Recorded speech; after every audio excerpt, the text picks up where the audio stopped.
Welcome to Chapter 4. So this is the survey of prokaryotic cells. And when I think about prokaryotic cells, I tend to contrast them with that of eukaryotic cells. And so prokaryotes are often single but can be multicellular. And so when we think about the two types of cells, we have eukaryotes versus prokaryotes. Both contain ribosomes. They contain DNA, various metabolic capabilities. The location at which the metabolism takes place is different depending on what you're talking about. And so eukaryotes have membrane-bound organelles. And so the membrane-bound organelles of eukaryotes include ribosomes, mitochondria especially, which is the powerhouse of the cell, versus the prokaryotes have no membrane-bound organelles or nucleus. You can see here side-by-side comparisons of a eukaryotic cell versus a prokaryotic cell. And so eukaryotes are much more highly organized. The flow of information in a eukaryotic cell is highly orchestrated, moving from the nucleus through the endoplasmic reticulum to the Golgi apparatus and then shuttling to the surface of the eukaryotic membrane. Versus the prokaryotic cell is much simpler, and it can be simpler simply because of its size. So overall, the size of a prokaryotic cell is significantly smaller than that of a eukaryote. And so to illustrate that point, you can see here that most animal cells are 10 to 30 micrometers versus a prokaryotic cell is only 1 to 10 micrometers. And eukaryotes end up creating these complex organisms. So they create plants and animals, as opposed to prokaryotic cells are often single-celled organisms that don't need a lot. So our bacteria are cyanobacteria. Each individual prokaryote cell is its own component.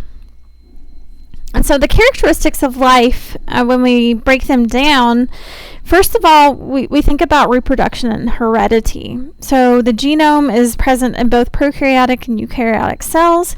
The DNA, in the case of us eukaryotes, is packaged in chromosomes, and we can pass our genetic information forward using both sexual or some organisms can use asexual reproduction. To be qualified as being alive, you have to have growth and development.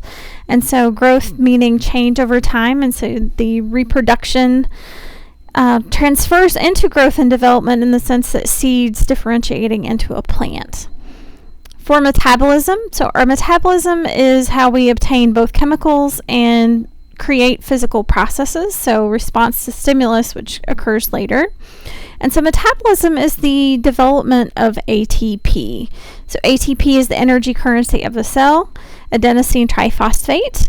And so we have to have ATP to be able to continue to thrive, do any type of metabolic processes or any type of active transport mechanisms that take place within the cell.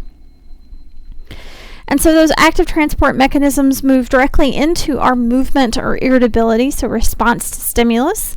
If you put a plant near a window, the plant will often turn and move its leaves toward the window because it's undergoing photosynthesis, a plant form of metabolism.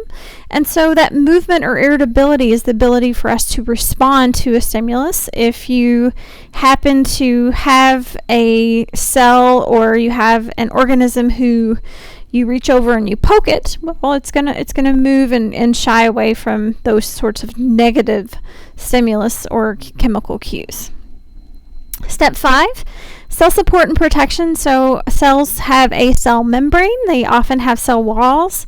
The storage mechanisms within cells include granules and inclusion bodies for our prokaryotes. You have vacuoles and things like that in a eukaryote. And then all cells need to be able to store nutrients and waste and be able to distribute those to prevent damage to the cell. So the structure of a bacterial cell has lots of unique features, many of which may be new to you in this course. The thing I'm going to draw your attention to first is that of fimbriae. So fimbriae are these hair-like projections that are on the surface of the bacterial cell wall. And fimbriae, similar to hair-like projections, I want you to think of fimbriae as Velcro. So fimbriae allow the bacteria to adhere to other surfaces, other bacteria, and so they're really necessary for attachment. The other thing I want to draw your attention to is ribosomes, just to the right of that. So our ribosomes are necessary for protein synthesis.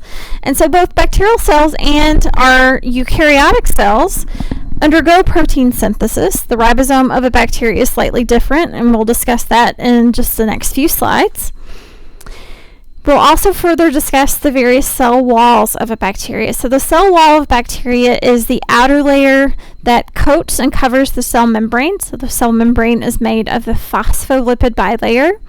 And so the cell wall is distinct depending on the type of bacterial membrane that we're dealing with. And so we'll discuss that in just a couple slides. So bacteria, part of their glycocalyx, you have a capsule. A capsule is a protective outer coating, and so that capsule does a lot to confer resistance of a bacteria and further survival within the body. To be able to remove and respond to stimulus, bacteria must have a flagella. So the flagella can do whip-like motions that allow them to migrate to or from chemical cues. For storage, bacteria have these inclusion bodies, so you can see the inclusion body here. And so the inclusion body is how they store items for long-term usage for later. This structure here, the pilus or the pili. Pili are found most predominantly on gram-negative bacteria. So pili are used in the process called conjugation, which is the transfer of a plasmid from a bacteria containing a plasmid to one that does not contain a plasmid. The chromosome in a bacteria is not in the nucleus. It is all kind of loosely organized in the center of the cell. The items are transferred to and from through the bacterial cell by transport through the actin filaments. So actin filaments are present in a eukaryotic cell as well. And so there is an orchestration to the movement of molecules through a bacterial cell. It is just not as highly orchestrated as that of a eukaryotic cell. And then here you can see on this outer side, there's a slime layer. Slime layer is a component of the glycocalyx. The slime layer is used for loose attachment. It has a few other functions that we'll discuss in a moment. So movement or response to stimulus. To be able to respond to stimulus, you need to have a flagella. So there are 4 different types of flagella that I would like you to know for this upcoming assessment. Monotrichous, so mono meaning one, means that it's a bacteria with a single flagella. Lophotrichous, so Lophotrichous, and I'm not sure why, but when I look at this image, when I think of Lophotrichous bacteria, I think of a horse's tail. So Lophotrichous is essentially a bunch of bacterial flagella coming out of one specific site. And then amphi, so amphi meaning 2. So amphitrichous bacteria have 2 flagella coming out of opposite ends. And then peritrichous, peri meaning around. And so certain bacteria such as Proteus has lots of flagella all around its surface, so it can move in all sorts of interesting and fun ways. So the flagellar responses are going to be in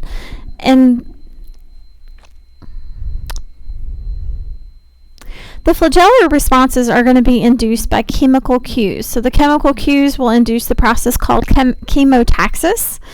Chemotaxis can be positive or negative, depending on the stimulus that's taking place. Of course, if there is a light stimulus, then we call that movement toward light phototaxis.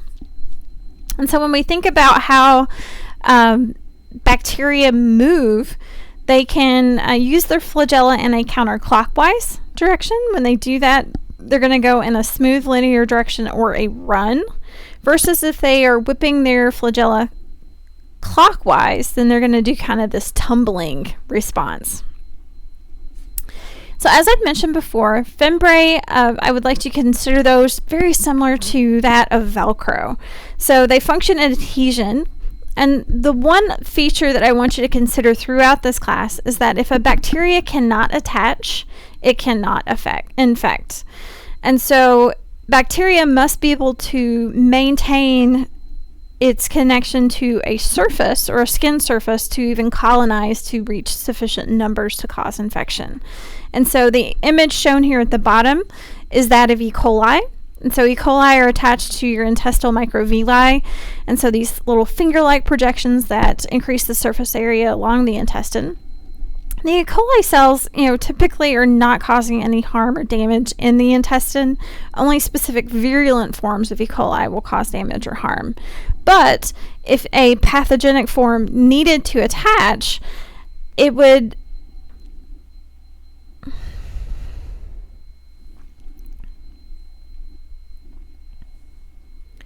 However, if pathogenic forms of bacteria attach to the cell surface, then they could potentially expand to such a degree that they could cause infection. Pili. Pili proteins are made of pilin protein, which are found specifically in gram-negative cells.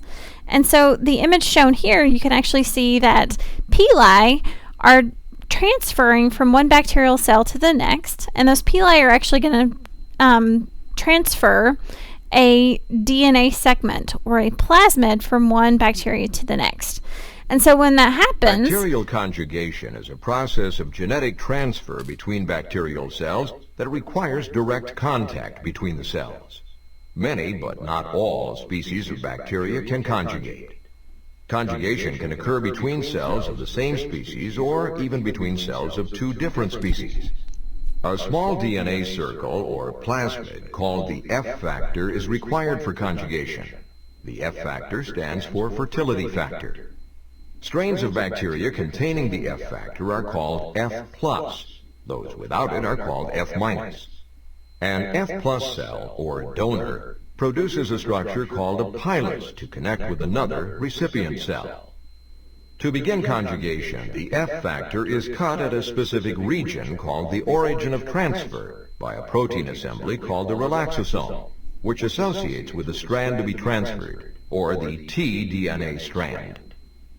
Accessory proteins of the relaxosome are released, but a portion of the relaxosome called the relaxase remains attached to the tDNA.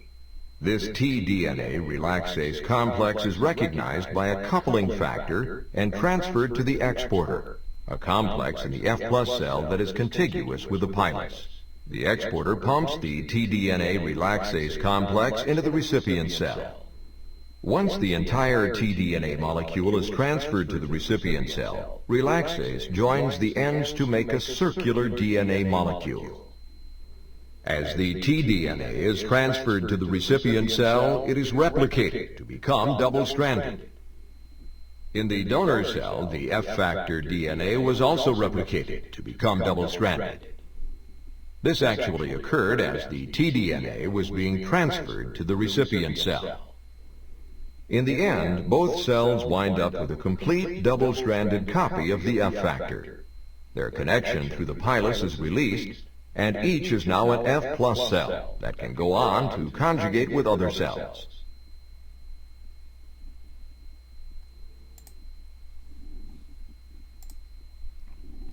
Excellent. So hopefully that gave you a nice illustration of how F-positive bacteria can transfer their plasmid from the pilus into a new F- cell, making that F- cell F-positive. And so our next slide here is talking about the glycocalyx. The glycocalyx consists of two major types, the slime layer, which is very loosely organized. So to me, it really does look like this mucoid kind of surface area, which is very loosely attached. And then there's the capsule. So the capsule is going to cause the bacteria to be more resistant to dehydration.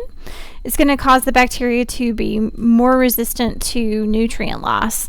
And so bacteria that possess a capsule, if they have been phagocytosed, they're actually going to resist phagocytosis. So the lytic enzymes that would normally digest the bacterial cell, these bacteria possessing a capsule can survive that process.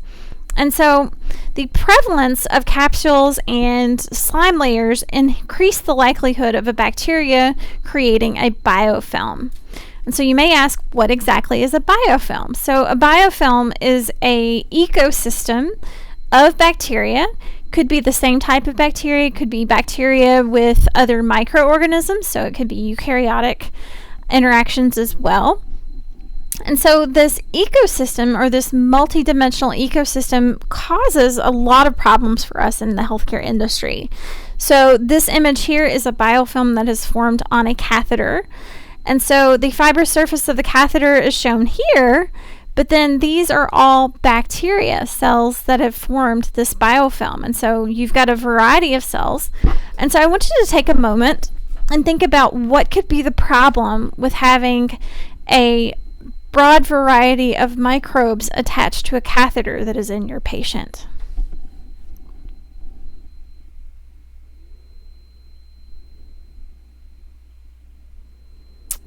Okay, so when we think about the drugs that we give for bacterial infections versus eukaryotic infections, these are not the same. We actually give drugs that are specific to a bacterial cell wall. We give them that are specific to components of the bacteria. And so when you have a diverse population of microbes forming a biofilm, it's actually much more difficult to get our antimicrobials to penetrate that site. And so when we're in the clinic and you have biofilm formation on catheters, for example, or a heart cath, for goodness sakes, you're actually posing a very, very difficult risk to the patient, because finding the proper therapies for a multifaceted microbial community is much, much more difficult than treating simply Staphylococcus aureus. And so the cell envelope is part of what we use to target, or the cell wall is actually what we use to target with a lot of our microbial,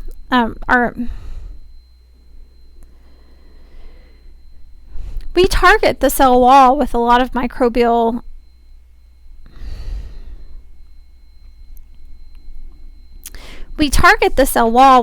our antibiotics. And so bacteria are often classified in two major groups depending on their cell wall features. So we do a gram stain very frequently in microbiology. And so if a bacteria is considered gram positive, it has a very thick layer of peptidoglycan and the cell membrane. Bacteria that are considered gram negative, they have an outer membrane made of lipopolysaccharide, a thin layer of peptidoglycan, and then the cell membrane. So there are actually 3 layers. So let's discuss the peptidoglycan. On the outer section of the cell wall, if you have this cell wall, it's actually going to prevent lysis. So osmotic pressures are pressures that are created due to solutions. So solutions are made of a solute being whatever is dissolved in the solution of water. And so an example of this could be a saltwater solution. And so a cell wall can protect a bacteria from these osmotic pressures from the quantity of salt in water. And so peptidoglycan is an excellent example of a cell wall component. And it's made up of these repeating subunits of NAM and NAG that are then cross-linked. And I almost want you to look at this image and think about it being like individual bricks being laid.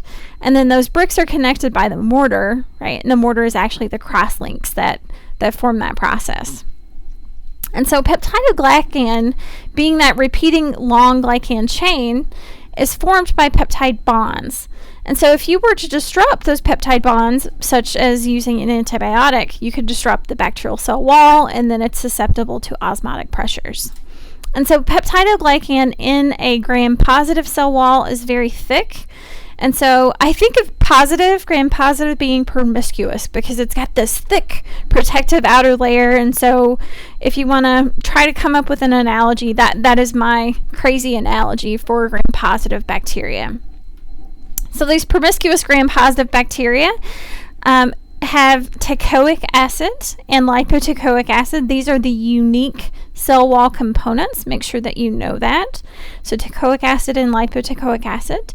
They function in cell wall maintenance. They can contribute during cell division, movement of cations, so movement of ions across the cell envelope. And of course, they are very specifically targeted during immune responses. So our immune cells can recognize lipoteichoic acid and recognize that belongs to a gram-positive cell wall. So you have the thick outer layer of peptidoglycan, you have a small periplasmic space, and then you have the cell membrane on the inner layer. Gram-negative bacteria have slightly more orchestrated membranes. This outer layer is formed of lipopolysaccharide. And so lipopolysaccharide, or LPS for short, this lipid portion actually functions as an endotoxin. So gram-negative bacteria are notorious for causing things like septic shock because of the prevalence of this lipopolysaccharide layer. If a gram-negative cell wall is lysed and lipopolysaccharide is released, the lipopolysaccharide will cause fever, nausea, and systemic effects throughout the body, which in words leads to things like sepsis. And so this outer layer of lipopolysaccharide then is separated by a periplasmic space, and then underneath that periplasmic space there's this thin layer of peptidoglycan. And so the quantity of peptidoglycan in a gram-negative bacteria is much lower than that of a gram-positive bacteria. And then other components of a gram-negative cell wall include porin proteins. So porin proteins help regulate molecules that enter and leave through the lipopolysaccharide layer. And then there's, on these gram-negative bacteria, we also have pili, for example. So pili are critical for conjugation. So gram-negative bacteria can share plasmids. And so when they share plasmids, they can also be sharing things like antibiotic resistance genes. And so gram-negative bacteria are of a higher concern for antimicrobial resistance than that of gram-positives. Granted, they both get antimicrobial resistance, but we get some really nasty gram-negative bacteria. So the other cell wall component that we have not mentioned and is not listed on this slide is that of lipoprotein, L-I-P-O protein. And so lipoprotein is another unique cell wall component that you'll read about in your book. And so here you can see a direct contrast of the various cell wall components between gram-positive and gram-negative bacteria. The lipoproteins that I mentioned are shown here embedded in that just beneath the lipopolysaccharide layer. And so these structures are unique. So if you wanted to identify distinctly a gram-negative bacteria, lipoprotein would be an excellent target to do that process. Here's an excellent compare and contrast between gram-positive and gram-negative cell walls. And so you see that a gram-positive has one major outer layer. That outer layer is that of peptidoglycan, versus gram-negative bacteria have two layers. The two layers consist of lipopolysaccharide, shown here, right? And then it has a layer of peptidoglycan underneath. So that's counting the two layers. These are not counting the cell membrane. So one layer of peptidoglycan, layer of lipopolysaccharide, second layer of peptidoglycan. So which of the following is not found in the gram-negative cell wall structure?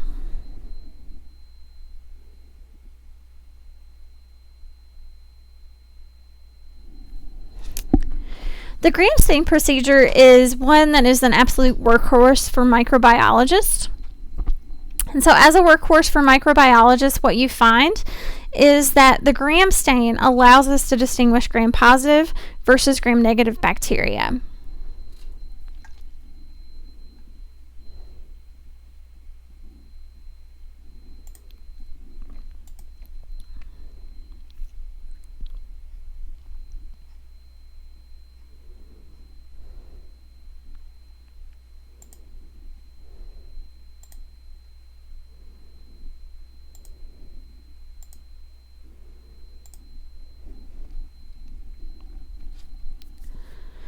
The gram stain is one of the workhorses for distinguishing gram-positive versus gram-negative bacteria. And so gram-positive, when I said gram-positive bacteria are promiscuous, it's because of that thick peptidoglycan layer. And so what happens when we add crystal violet, that peptidoglycan layer will stain purple. However, when we think about that gram-negative bacteria, on the outer layer, that's actually lipopolysaccharide. And so lipopolysaccharide, being a lipid, actually does not stain with the crystal violet, but instead will stain later with the safranin. You'll see the steps of the stain in the next slide. And so we use these staining procedures so that we can classify bacteria as being gram-positive versus gram-negative. And we actually use that information so that we can determine which drug would be most effective. Because, for example, a drug that is going to target peptidoglycan is going to have a much more likely chance of being able to target peptidoglycan on a gram-positive bacteria because you can see it's on the outer surface. However, if that drug was targeting peptidoglycan and it was used on a gram-negative bacteria, that's much more difficult because it has to penetrate the lipopolysaccharide layer to even get to peptidoglycan. So the gram stain procedure begins with using crystal violet. So in lab, you would typically take a bacterial smear. You would add a small amount of water to a cleaned slide. Then you would add a sample of bacteria to that using an inoculating loop. You smear that around. And then once you have a nice even smear, you allow that to be heat fixed and dried. And then that dried sample you can then begin to stain. You will stain by using crystal violet first as the primary dye. So it is considered a primary dye because it is used first. You find that there is a high affinity between the crystal violet and peptidoglycan. After the primary dye is added for 1 minute, you will then rinse off the primary dye, and then the primary dye is bound and fully to the peptidoglycan layer by using the mordant. So the mordant, if you have peptidoglycan on the outside, is going to allow the crystal violet to remain trapped in the gram-positive cell wall. But then in the case of the gram-negative cell wall, the dye will actually have no effect. Then you'll do the decolorization step. So the decolorization step is often the most difficult step. So during decolorization, you will add alcohol. The alcohol will be added for about 15 seconds while rocking. It will be rinsed off and then added again for 15 seconds. And then it'll be stopped by rinsing off the slide with water. And so the alcohol step, in the case of the peptidoglycan layer and crystal violet, the crystal violet's going to remain. Versus with the lipopolysaccharide layer, the low affinity interaction between the lipopolysaccharide and crystal violet will be completely removed with the dye. Will be completely removed with the decolorizing alcohol. And so for the next step, you will do the final counterstain with safranin. In the case with the peptidoglycan layer of gram-positive bacteria, the dye has no effect. It is already stained properly with crystal violet. The gram-negative bacteria, however, having no dye, will actually stain very effectively using safranin, and so the gram-negative bacteria will then appear pink. So not all bacteria will stain efficiently with gram-positive and gram-negative protocols.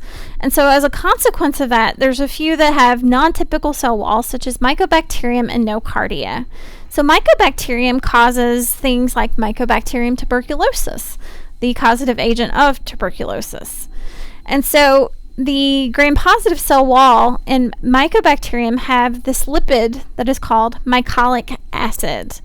Mycolic acid is much more resistant to acid procedures, and so to stain Mycobacterium species, we tend to use an acid-fast stain. And in that acid-fast stain, we often expose the bacteria to heat to have the penetration of the dyes through those mycolic acids. And then we do an acid-fast removal. And so the acid-fast removal is using an acid alcohol to decolorize these microorganisms. Other microbes that have no cell wall are mycoplasma. So mycoplasma are very pleomorphic, meaning having lots of different shapes. And they...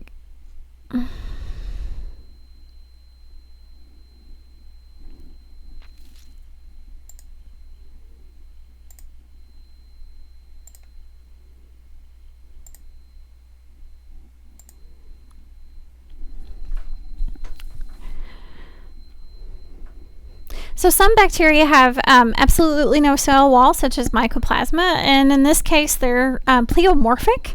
And pleomorphic means that they have varied shapes, so they're not a single shape or structure.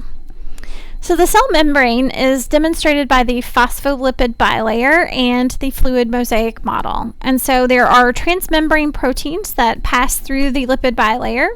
The transmembrane proteins allow for the transport of molecules from the extracellular surface into the intracellular surface. There are integral membrane proteins that have distinct binding sites. Those distinct binding sites are necessary for intracellular interaction and distinct cellular processes that will take place because of external chemical cues. Additionally, the outer membrane of a prokaryotic cell is necessary for energy reactions. So prokaryotes do not have mitochondria, and actually they are thought to have been the primordial mitochondria that were picked up by eukaryotes. And so as a consequence, the cell membrane is where all of the normally mitochondrial type processes will take place.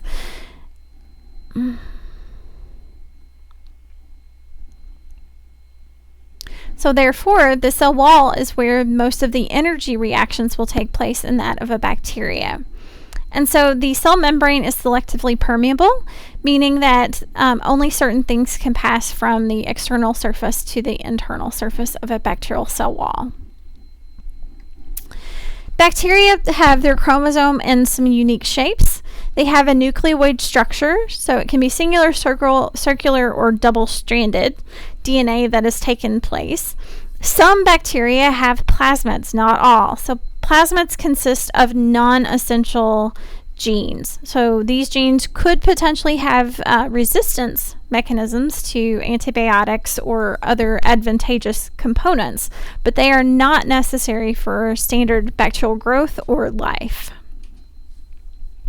Bacterial ribosomes are similar to that of eukaryotic ribosomes. The size and shape is just slightly altered than that of a eukaryotic ribosome. They, of course, are the site of protein synthesis, which is necessary for bacterial homeostasis.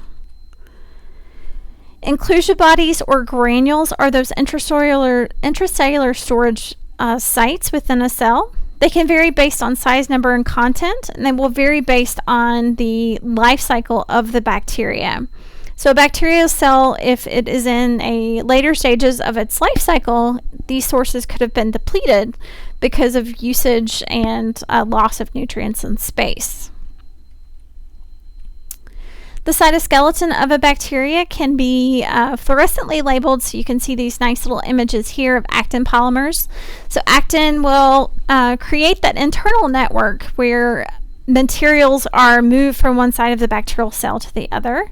Bacterial cells do not need organelles because of their small size and shape. And so the actin filaments are capable of facilitating this process without the presence of organelles. The distinct internal structures of some types of bacteria, particularly the families of Clostridium, Bacillus, and Sporosarcina, these are gram-positive bacteria that have two phases of a life cycle. The vegetative phase is that of a metabolically active and growing cell, versus the endospore phase essentially is a component of the life cycle of which it is highly resistant to heat. It can survive for millions and millions of years. And so what you find, bacteria that make endospores will go through a sporulation cycle, which is the formation of endospores. The endospores can withstand drying, freezing, radiation, and chemicals. So when we think about how to get rid of these types of bacteria, they can be very problematic for both the healthcare setting and for food microbiology. So things like Clostridium botulinum forms endospores, and so as a consequence, when we can foods at home, we have to make sure that we heat those foods to high enough temperatures to remove all the spores before we do those home and gardening products. So the germination is when the spore is the only thing that is left and it goes back through vegetative growth, and I'll explain that again. So the sporulation cycle, the vegetative cell is that actively metabolically processing stage, and when there are sufficient nutrients, the vegetative cell will create what is considered the forespore, which will then later develop into the early spore and then eventually into an endospore. So the endospore is present in the interior component of the vegetative cell, and it will remain there until the cell cycle has gone through a lacking period. So for example, if you have a cell that is lacking nutrients, if it's exposed to heat, dehydration, and things like that, the vegetative cell, because it is much more fragile than that of the endospore, will die off. And then the endospore is left to persist. And so endospores can last for millions and millions of years. And then when the life conditions become suitable, then it can actually undergo germination, similar to that of a seed, and develop a new vegetative cell. Well, that will continue a life cycle and create new endospores. Spore-forming bacteria grow as vegetative cells and divide by binary fission when nutrients are available and environmental conditions are not adverse. When nutrients are depleted or conditions become adverse, spore formation is initiated. The DNA condenses and aligns itself in the center of the cell. The vegetative cell is now referred to as the mother cell. Next, the DNA divides into two complete copies, and the mother cell membrane invaginates to form the developing forespore. The mother cell membrane continues to grow and engulfs the developing spore. The developing spore is now surrounded by two membrane layers. Next, peptidoglycan is laid down between the two membranes of the developing spore to form the cortex. Dipicolenic acid is formed inside the developing spore, and calcium enters from the outside. As calcium enters the spore, water is removed. A protein coat forms exterior to the cortex, and the spore becomes mature. Some spores form an additional layer called the exosporium. A mature spore is resistant to environmental conditions. Finally, lytic enzymes destroy the mother cell, and the mature spore is released.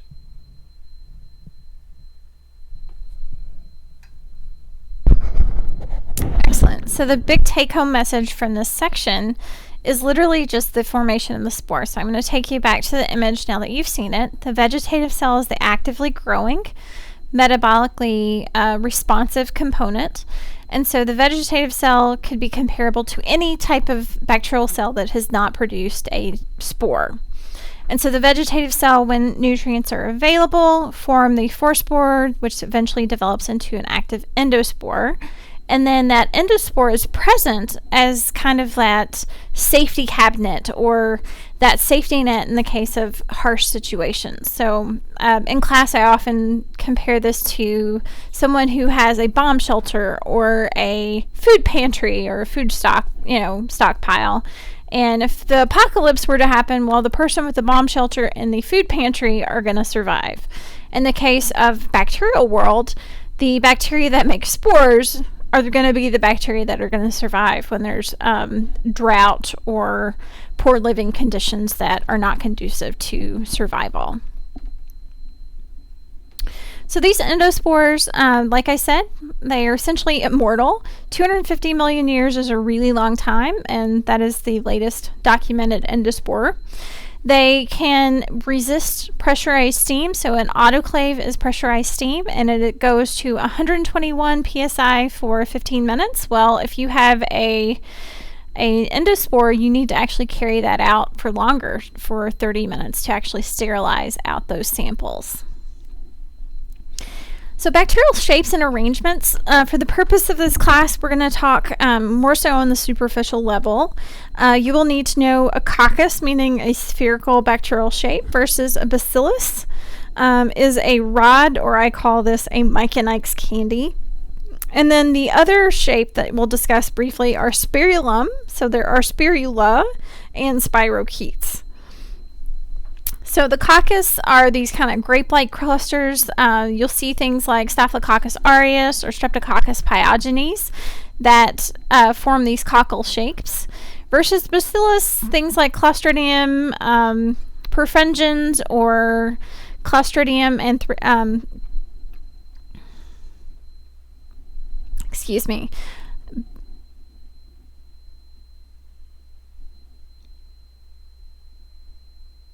And then, of course, Vibrio, which is this kind of curve-like rod, so for Vibrio cholera.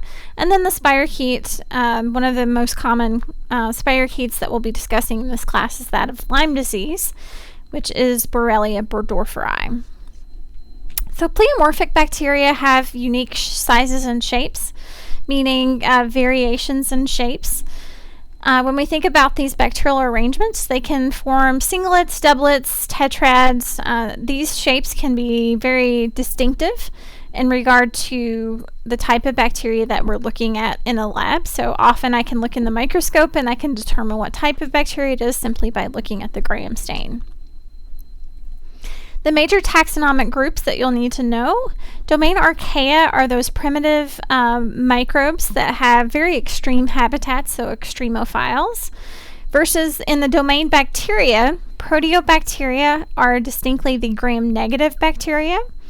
Firmicutes are gram-positive bacteria with a low GC content. So what is GC? GC is glycine and cytosine, so these are nucleotides.